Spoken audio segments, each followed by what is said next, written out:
Statement for the task 1 is the table below shows the percentage of adults in urban and rural areas who took part in 4 free time activities in 1990 and 2010.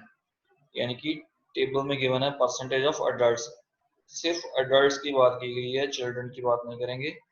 In urban and rural areas, दो categories में, urban and rural areas दो categories में divide है। Further 4 activities given है और 2 years given है, यानी कि जो इन्फॉर्मेशन है ऐसी कुछ गिवन है। 4 एक्टिविटीज हैं, फ्री टाइम एक्टिविटीज, और 2 एरियाज गिवन है, अर्बन एंड रूरल, और 2 ही ईयर गिवन है, 1990 एंड 2010, जिसमें गैप है 20 years का। सो सारा डाटा गिवन है परसेंटेज में। इन 1990 अर्बन एरिया में 61% अडल्ट जो हैं रीडिंग में इंडल्ज थे, और रूरल एरिया में वो परसेंटेज थी 71%, यानी कि 10% का डिफरेंस ये ज्यादा था। बट आफ्टर 20 years 2010 में जो है अर्बन एरियाज में बढ़कर 78% हो गए, और रूरल एरियाज में भी बढ़कर 78% हो गए, यानी कि अर्बन 61 से 78 हो गए और ये रूरल 71 से 78 हो गए। यानी कि 2010 में दोनों की रीडिंग में जो अडल्ट की और रीडिंग एक्टिविटी में अडल्ट परसेंटेज है इन अर्बन एरिया और इन रूरल एरिया दोनों सेम है, 78%। अब हम देखते हैं एनिमेटेड प्ले। अर्बन एरिया में 10% है 1990 ईयर में, रूरल में 18 है। बट इन 2010 अर्बन में रिमेन सेम रही, 10 से 10 तक ही रहे, रूरल में 18 से 14 तक हो गए, यानी कि 4% का डिक्लाइन शो हो रहा है। ठीक है, यहाँ पर यानी कि प्ले में इनका इंटरेस्ट जो है डिक्रीज हो रहा है, क्योंकि अर्बन में ऑलमोस्ट सेम है, ऑलमोस्ट क्या है ही सेम, और रूरल में जो 4% का डिक्लाइन शो हो रहा है, कम हो रहे हैं 4% तक लोग। अगेन इन सिंपल प्लेइंग, ये ऊपर एनिमेटेड प्ले था और ये सिंपल प्लेइंग एक्टिविटी को गिवन है। इसमें अर्बन एरिया में 21% लोग हैं जो अडल्ट्स हैं, वो इसमें इंडल्ज थे एक्टिविटी में, जो कि 2010 में कितने हो गए 14%।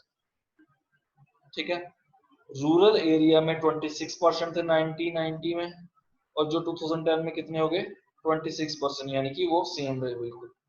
अब प्लेइंग में अर्बन में एनिमेटेड प्ले में सेम रहे थे, 10 से 10 रहे, और यहाँ पर डिक्लाइन हुआ था 4% का। बट सिंपल प्लेइंग में अर्बन में डिक्लाइन हो रहा है 7% का, बट रूरल में जो सेम के सेम रह रहे। ठीक है, अब आते हैं फोटोग्राफी की तरफ। फोटोग्राफी में 7% जो अडल्ट हैं अर्बन एरिया में वो इंडल्ज हो रहे हैं इस एक्टिविटी में इन ईयर 1990, जो कि बढ़कर कितने हो गए 17% हो गए 2010 में। In case of rural areas in 1990, 14% of adults are indulged in photography, यानी कि 14% लोग जो हैं फोटोग्राफी एक्टिविटी को कर रहे थे इन रूरल एरियाज, बट जो बढ़कर कितने हो गए 24%। इसमें अब डिफरेंस कितने का आ रहा है, 7 से 17 का डिफरेंस कितना हो गया 10%, 14 से 24 का डिफरेंस कितना हो गया 10%, यानी कि दोनों ही केसेस में 10% का इंक्लाइन जो है 10% का बढ़ोतरी शो हो रही है इसमें। ओके, अब हम इसको लिखेंगे कैसे, ओवरऑल में क्या लिखना है मेरे को, इंट्रो में क्या लिखना है मेरे को, ये चीजें देखेंगे।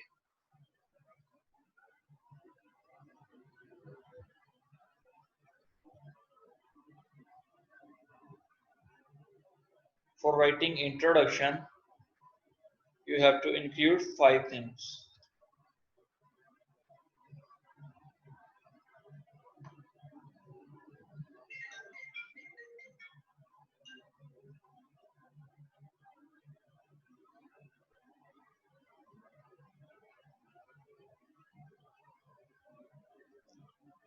First one is topic, second was name, name किसका, किसी प्लेस का नेम हो सकता है। Then is time, जो year given है। Then is data, डाटा किस चीज में गिवन है, जैसे कि इस केस में गिवन है परसेंटेज में, और लास्ट में चार्ट, चार्ट से मीनिंग है नेम ऑफ चार्ट। अब इसका टॉपिक क्या आ रहा है? 4 एक्टिविटीज, फ्री टाइम एक्टिविटीज है, ठीक है, जिसमें अडल्ट्स इंडल्ज हो रहे हैं। फर्दर 2 कैटेगरीज हैं। नेम ऑफ द प्लेस, अब किसी शहर का नाम नहीं गिवन, कुछ भी नहीं गिवन इसके बारे में, सो ये आ जाएगा कुछ भी नहीं लिखना इसके बारे में। टाइम गिवन है 1990 एंड 2010। अब इसमें फ्रॉम एंड टू इनकी यूजेस नहीं होगी,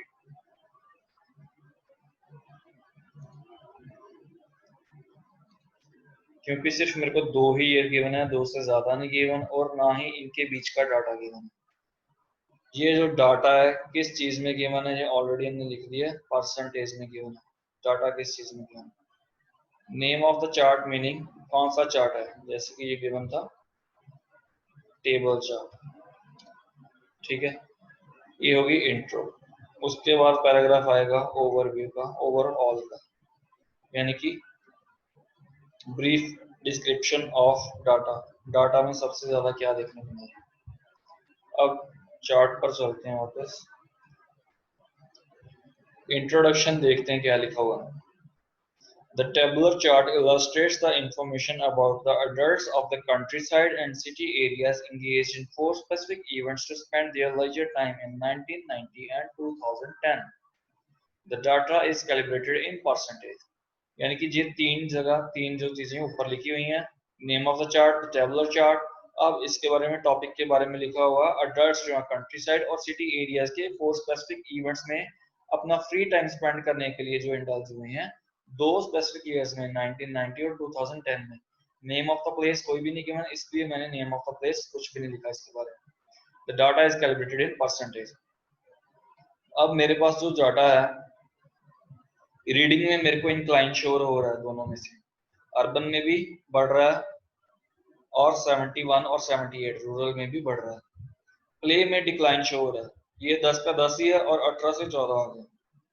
प्लेइंग में 21 से 14 हो रहा है, 26 से 26, यानी कि एक सेम और एक घट रहा है, यानी कि ये दोनों के दोनों कम हो रहे हैं। फोटोग्राफी में 7 से 17 और 14 से 24 हो गया, यानी कि दोनों में ही इंक्लाइन शो हो रहा है 10% का। सो मैं ये लिख सकता हूँ कि इस एरिया में एनिमेटेड प्ले और प्लेइंग में इनका इंटरेस्ट कम हो रहा है, क्योंकि ये 10 का 10 ही रहा, तो इसका मतलब उनका इंटरेस्ट बढ़ा भी नहीं और घटा भी नहीं। सो मैं इसको लिख सकता हूँ कि उनका इंटरेस्ट कम हो रहा है बेस्ड ऑन रूरल और बेस्ड ऑन अर्बन, ठीक है, 2 अलग अलग कैटेगरीज में। बट रीडिंग में दोनों में ही इंक्लाइन शो हो रहा है, अर्बन और रूरल में, फोटोग्राफी में भी हो रहा है, तो मैं लिख सकता हूँ कि इन दोनों एरियाज में इनका इंटरेस्ट बढ़ रहा है। सो ओवरव्यू क्या लिखा हुआ इसका, overall it is clearly seen that the interest of adults decreased in playing, whereas more adults put themselves in creative activities of reading and photography irrespective of the region with the passage of time. irrespective of the region, चाहे वो rural हो चाहे वो urban हो, जैसे जैसे time pass होता गया अडल्ट्स जो है अपने आप को रीडिंग और फोटोग्राफी में इंडल्ज करते गए, लेकिन उनका इंटरेस्ट जो है प्लेइंग एरिया में कम होता गया, ठीक है। ये आ गया ओवरऑल, ये मैंने ट्रेंड लिख दिया। अब मेरे को बॉडी पैराग्राफ 1 और 2 बनाना है। सो इसमें मैंने ट्रेंड क्या लिख दिया, ट्रेंड ऑब्जर्व, जो भी ट्रेंड मेरे को ऑब्जर्व होगा, ठीक है। बॉडी पैराग्राफ 1, बॉडी पैराग्राफ 1 में आ सकता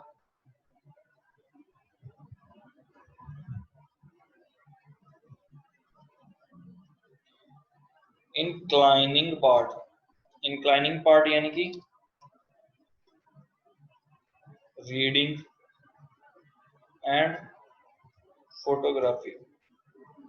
रीडिंग और फोटोग्राफी दोनों एक पैराग्राफ में इंक्लूड कर सकते हैं। फिर बॉडी पैराग्राफ 2 में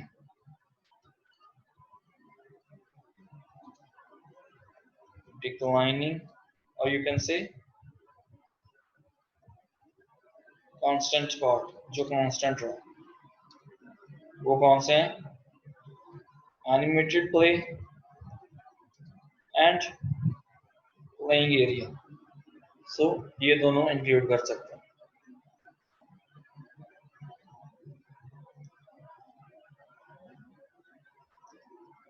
ये एग्जाम में 13 फेब को टास्क 1 ये एग्जाम में आया था 2020, इसी साल 13 फेब को ये एग्जाम में आया था। ठीक है, इसका पूरा पीडीएफ लिखा हुआ है, वो मैं सेंड कर दूंगा आप लोगों को। किसी का कोई डाउट है तो पूछ सकते हो आप।